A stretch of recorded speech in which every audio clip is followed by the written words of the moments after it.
നമസ്കാരം. Russian president Vladimir പുടിന് നൽകുന്ന വിരുന്നിൽ ശശി തരൂരിന് ക്ഷണമെന്ന് റിപ്പോർട്ട്. മറ്റ് കോൺഗ്രസ് നേതാക്കൾക്ക് ക്ഷണമില്ലാത്ത സമയത്താണ് പാർലമെന്റിലെ വിദേശകാര്യ സ്റ്റാൻഡിംഗ് കമ്മിറ്റി ചെയർമാന് ലഭിച്ചിരിക്കുന്നത്. അതേസമയം പാർട്ടി അധ്യക്ഷൻ മല്ലികാർജ്ജുൻ ഖാർഗെ, പ്രതിപക്ഷ നേതാവ് രാഹുൽ ഗാന്ധി എന്നിവർക്ക് ക്ഷണം ലഭിക്കാത്തത് ചർച്ചയാകുന്നു. ബി സർക്കാരിനെയും പ്രധാനമന്ത്രി നരേന്ദ്രമോദിയെയും പ്രകീർത്തിച്ച് നിരന്തരം പ്രസ്താവനകൾ നടത്തുന്നതിലൂടെ കഴിഞ്ഞ കുറച്ച് മാസങ്ങളായി കോൺഗ്രസ് നേതൃത്വവുമായി അകലം പാലിക്കുന്ന തരൂരിന് വിരുന്നിലേക്ക് ക്ഷണം ലഭിച്ചതും പ്രമുഖ നേതാക്കൾ ഒഴിവാക്കപ്പെട്ടതും ശ്രദ്ധേയമാണ്. പാർലമെന്റിൽ പ്രതിപക്ഷം ബഹളം വെക്കുന്നുവെന്ന് പറഞ്ഞ് ബി അനുകൂല നിലപാടുമായി തരൂർ കഴിഞ്ഞ ദിവസവും രംഗത്തെത്തിയിരുന്നു. പ്രതിപക്ഷമായ ഇന്ത്യ കൂട്ടായ്മയെ വിമർശിച്ചുകൊണ്ടായിരുന്നു തരൂർ ബി അനുകൂല നിലപാടെടുത്തത്. വിദേശകാര്യ സ്റ്റാൻഡിംഗ് കമ്മിറ്റി അധ്യക്ഷൻ എന്ന നിലയിലുള്ള മര്യാദയുടെ ഭാഗമായിട്ടാണ് തനിക്ക് ക്ഷണം ലഭിച്ചതെന്നും തരൂർ പറയുന്നു. എന്നാൽ ലോക്സഭയിലെ പ്രതിപക്ഷ നേതാവിനോ ഏറ്റവും വലിയ പ്രതിപക്ഷ പാർട്ടിയുടെ അധ്യക്ഷനോ ക്ഷണമില്ലാത്തതിനെക്കുറിച്ച് തനിക്ക് അറിയില്ല എന്നായിരുന്നു തരൂരിന്റെ പ്രതികരണം.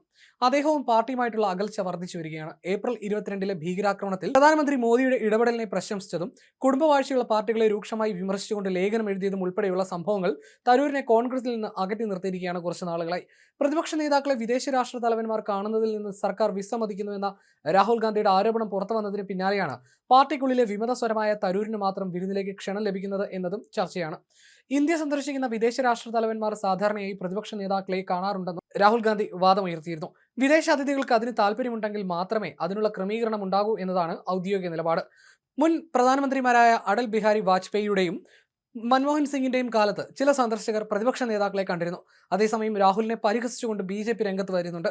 പുതിയ ചീഫ് ജസ്റ്റിസിന്റെ സ്ഥാനാരോഹണം, പുതിയ ഉപരാഷ്ട്രപതിയുടെ സത്യപ്രതിജ്ഞ, പ്രധാനമന്ത്രി മോദിയുടെ 3ാം സത്യപ്രതിജ്ഞ, ഭാരത് രത്നപത്മ പുരസ്കാര വിതരണം, ഓഗസ്റ്റ് 15 ചെങ്കോട്ട പരേഡ് എന്നിവയടക്കമുള്ള നിരവധി ദേശീയ ചടങ്ങുകൾക്ക് രാഹുൽ ഗാന്ധിയെ ക്ഷണിച്ചിട്ടും പങ്കെടുത്തില്ല. രാജ്യത്തിന്റെ ഉന്നതിയെയും ദേശീയ അഭിമാനത്തെയും പ്രതിനിധീകരിക്കുന്ന ഈ ചടങ്ങുകളിലെ പങ്കെടുപ്പിൽ നിന്നും നിരന്തരം വിട്ടുനിന്നിട്ടും വിദേശത്ത് പോയി ഇന്ത്യയെ വിമർശിക്കുന്നതാണ് രാഹുൽ ഗാന്ധിയുടെ പതിവ് പ്രവർത്തന ശൈലിയെന്നും അവർ ചൂണ്ടിക്കാണിക്കുന്നു. രാഹുൽ ഗാന്ധിയുടെ ആരോപണങ്ങൾക്ക് മറുപടിയുമായി മുൻ വിദേശകാര്യ സെക്രട്ടറിയും ബി രാജ്യസഭാ എംപിയുമായ ഹർഷവർദ്ധൻ ശൃംഗ്ല രംഗത്ത് വന്നു. ഇത്തരം രാഷ്ട്രത്തലവന്മാരുടെ സന്ദർശനങ്ങൾക്ക് വലിയ സമയപരിമിതി ഉണ്ടെന്നും പ്രതിപക്ഷ നേതാവിനെ കാണണമെന്ന് നിർബന്ധിക്കുന്ന പ്രോട്ടോകോളൊന്നുമില്ലെന്നും അതിഥിയുടെ ഷെഡ്യൂളും താല്പര്യവും അനുസരിച്ചാണ് മറ്റു കൂടിക്കാഴ്ചകൾ തീരുമാനിക്കപ്പെടുന്നതെന്നും പ്രധാനമായിട്ടുള്ള ഔദ്യോഗിക കൂടിക്കാഴ്ചകൾ പ്രധാനമന്ത്രിയും രാഷ്ട്രപതിയുമായാണ് നടക്കേണ്ടതെന്നും അദ്ദേഹം പറഞ്ഞു.